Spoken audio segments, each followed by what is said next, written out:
Why is it so hard for you to forgive yourself? Like, do you feel shame? Were you embarrassed? Are you disappointed? Or do you feel guilty?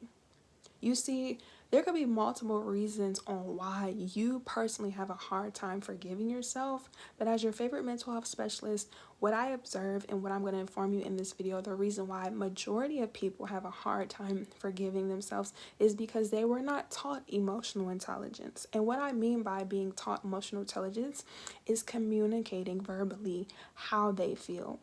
A lot of people who struggle with forgiveness suppress internally their emotions, and they have attachment issues based off of the suffering because maybe they don't know how to express themselves. Maybe they're afraid to be vulnerable, or maybe they have been shunned and felt like if they were to say how they feel, they would be judged, nobody believed in them, or they didn't have the support, the resources, the knowledge, the education to do so.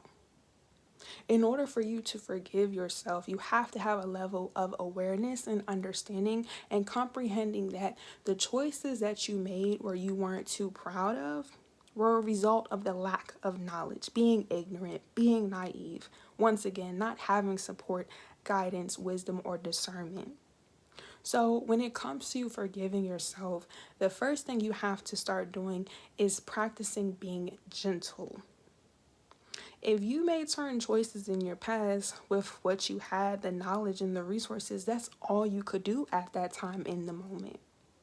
And if you weren't taught by your caregivers, your friends, your families, anybody who was supposed to be there for you, or somebody that you had to trust and confide, what more could you have done, right?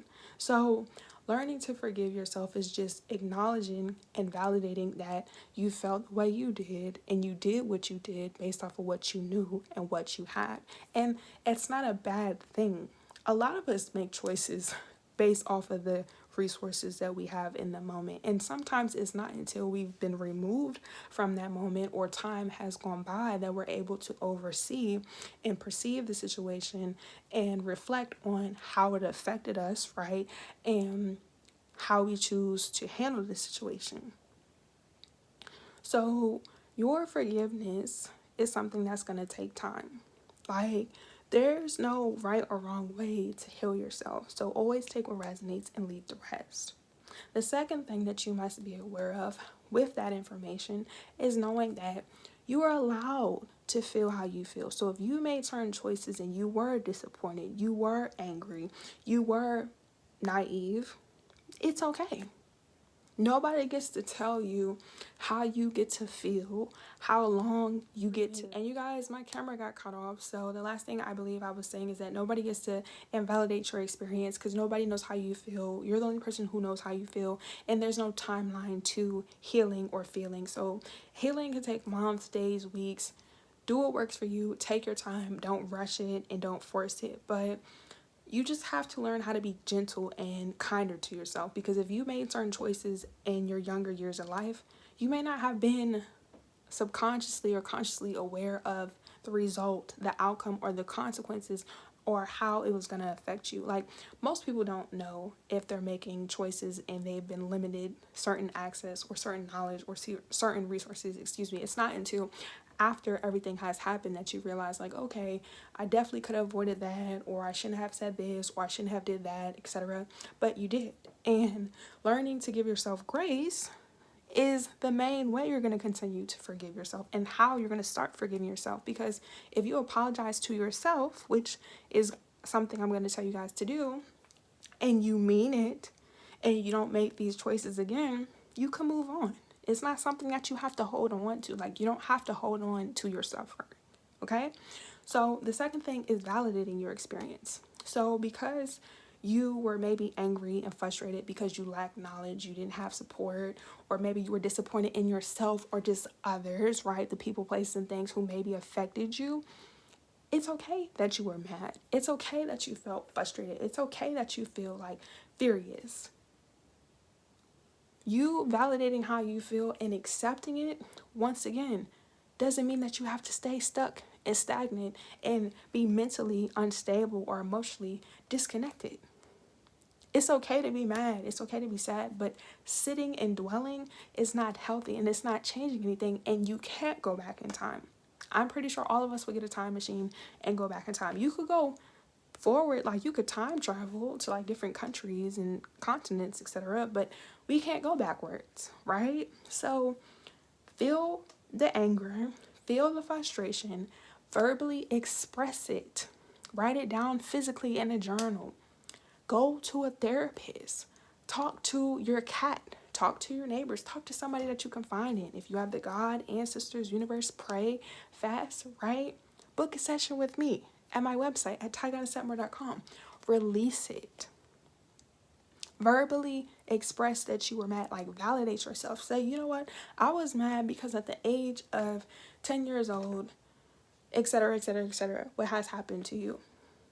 Validate it. It is normal to validate your feelings. It's not normal to sit with them once the situation has happened.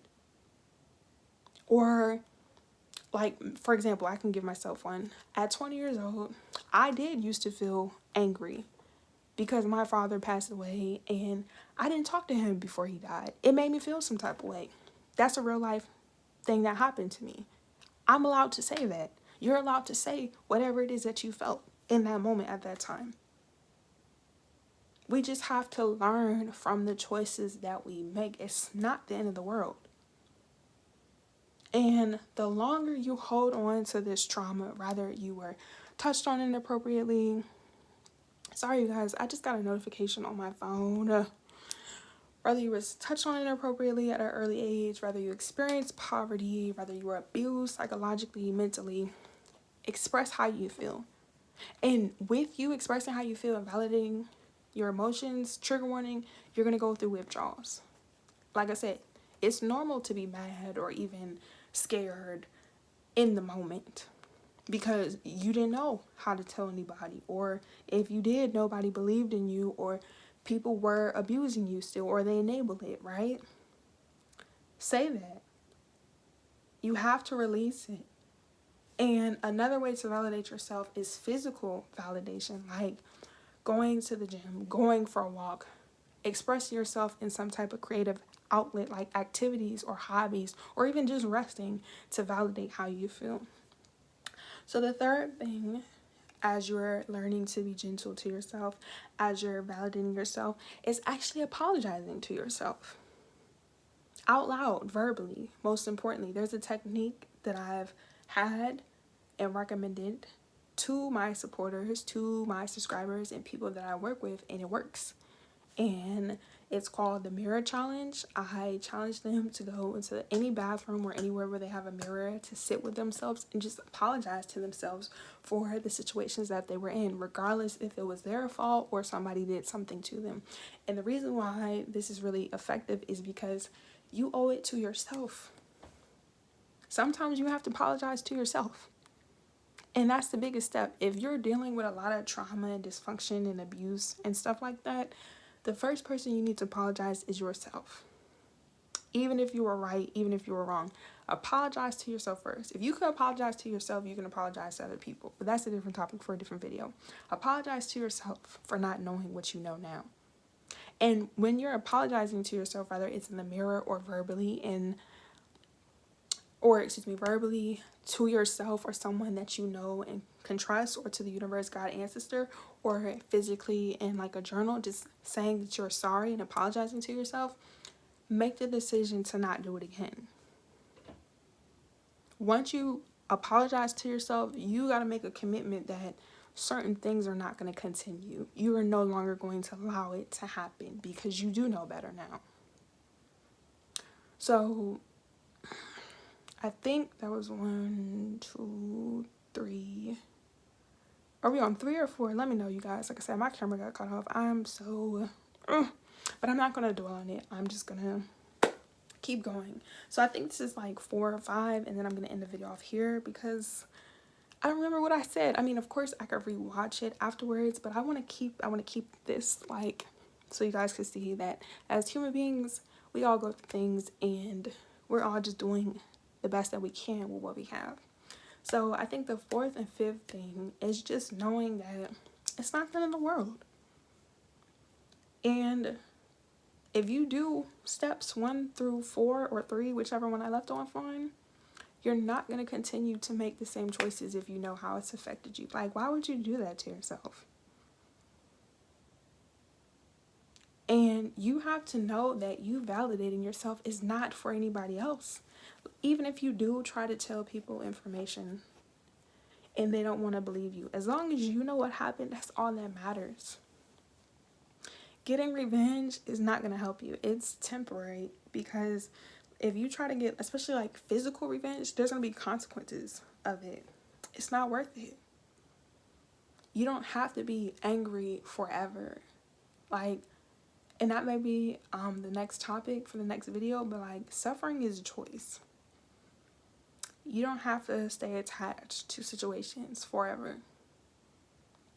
And some people are just maybe not ready, which is fine. Like I said, no rush. But if it applies, take notes.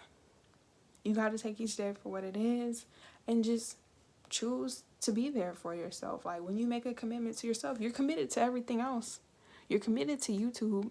You're committed to Sally, Mo, and Joe. You're committed to that boy. You're committed to that girl. You're committed to your family and friends. You're committed to people you don't even know worrying about you and talking about you, or you doing the talking for everybody else. But you can't commit to yourself and just know that I'm not allowing myself to put myself through these certain situations again. And if anything or anybody has a problem, that they will be removed. Like, so I guess that's the last thing. You just got to take yourself seriously and know there's a time and a place to do that. You don't have to be strict and cold-hearted and detached all of the time, but balance is important. So just having balance and knowing that life is about lessons and choices and doing what makes sense to you and taking your time doing it. So I'm going to end off this video. If you have questions, comments, concerns, or you're interested in more videos like this, make sure you give this video a big thumbs up, comment down below, turn on your post notifications, and make sure to subscribe. Let me know if you guys are interested in these type of videos, or like if you have a specific topic that you want me to go over, comment down in the comment section down below. And follow us on Instagram, Twitter, and TikTok at _guidance to stay up to date. TYI_guidance, TYI.guidance. All the information will be down in the description box below. And if you want a one-on-one session, head to my website at tyguidance.somewhere.com. But next time, I'm gonna try my best to charge up my phone, and I gotta get a new a SIM card, because the data lately has not been giving what it's supposed to give. But you're not alone. You can learn to forgive yourself if you want to. Because remember, healing is a choice, suffering is an option. Take your time. Until next time, thanks for watching. Bye.